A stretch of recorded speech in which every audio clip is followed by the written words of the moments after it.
from common dreams. If Trump wins, America loses. The outcome is up to you in November 2020. Donald Trump is dumb as a rock, to use his phrase, when it comes to the programs and the policies of the federal government agencies over which he is allegedly presiding. However, when it comes to defending and expanding his own political power, Trump is shameless and profoundly cunning. Trump turns accurate appraisals of himself into accusations that he levies at others. Earlier this month, he questioned whether Joe Biden is mentally fit to be president.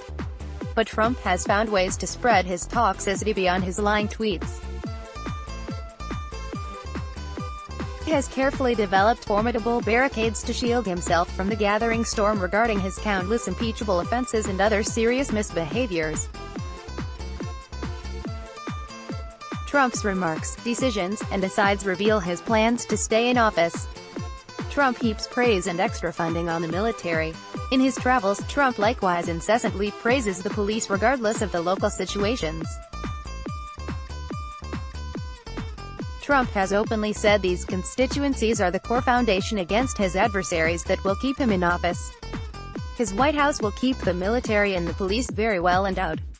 He also makes sure that big business is happy with him.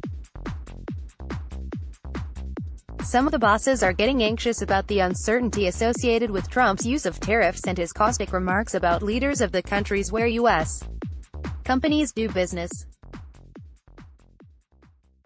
However, Trump knows that as long as he cuts corporate taxes, deregulates health, safety, and economic requirements on Wall Street, and continues the crony capitalism of subsidies, handouts, and bailouts, the corporate bosses will continue to pay obeisance to Trump, manipulating the mass media as child's play for Trump. He taunts them about how they have to give him top billing because of the profitable ratings his performances brings them. Some in the mass media, nonetheless, expose his wrongdoing with thorough features. Trump, though irritated, ignores these exposes and repels them like water off a duck's back. "It's all fake news," he shouts. His approval polls, though lower than previous presidents, stay firm. So far, Trump has faced no real consequences from the revelations of his misdeeds. The courts, meanwhile, are the president's trump card for endless delays. Who has been sued as president more than Trump? Over 2.5 years into his term, litigation against Trump grinds on. Nobody knows how long these court actions will take, what with Trump's delay tactics and appeals. The top appeal is to the Supreme Court, which he believes is 5-4 for him on just about everything relating to runaway presidential power and immunities. Trump has appointed 146 judges while in office, including 2 Supreme Court justices. Trump's chosen Supreme Court justices are partisan actors who will suit his purposes nicely. It is as if they came from central casting for him. Trump has declared unlimited presidential pardon powers, musing that he could even pardon himself. Labor unions are another big joke to Trump. As they decline, Trump reminds the pro-Democratic Party union leaders that many of their rank-and-file members voted for him. A troublingly large minority of union workers, over a third, defected to Trump's camp in 2016, enough to make the union leaders skittish about seriously confronting him. That leaves the Congress with which he toys. The Republicans are frightened chickens in a coop, peering out at the insatiable fox. When they look back at their place in history, they'll have to squint. Sycophants all, except for the late Representative Walter Jones and Representative Justin Amash. As for the Democrats, Trump is blocking subpoenas and orders for witnesses to testify. Trump is also turning down major demands for documents from several House congressional committees.